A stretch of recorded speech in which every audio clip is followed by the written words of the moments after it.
Donc, mon nom est Xavier Roy. Je suis étudiant à la maîtrise en management des entreprises culturelles à HEC Montréal et je suis également directeur administratif du Festival international de la littérature à Montréal. Donc, moi, j'ai une formation de chanteur. J'ai étudié en opéra à l'Université de Montréal et je suis parti en tournée avec un groupe qui s'appelait Quartz, où j'ai découvert l'administration des arts et c'est ce qui me passionne depuis. Donc, je travaille tant dans le milieu de la musique symphonique que dans le milieu de la littérature.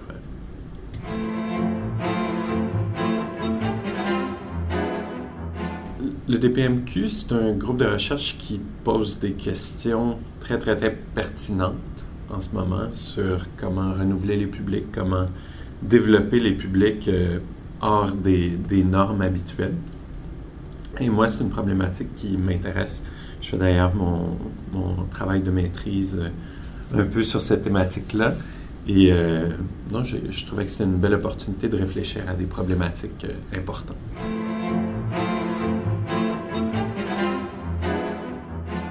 Les recherches que je mène actuellement, c'est principalement concentré sur mon projet de maîtrise.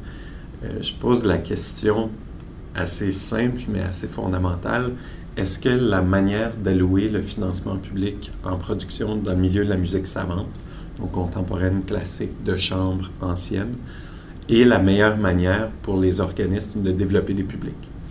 Est-ce que le modèle de subvention standard, donc subvention au fonctionnement, à la production des organismes établis, permet à ces organismes-là de générer des revenus autonomes et dans une échelle temporelle, donc à travers le temps, est-ce que les changements dans les politiques culturelles ont affecté les revenus autonomes de ces organismes-là?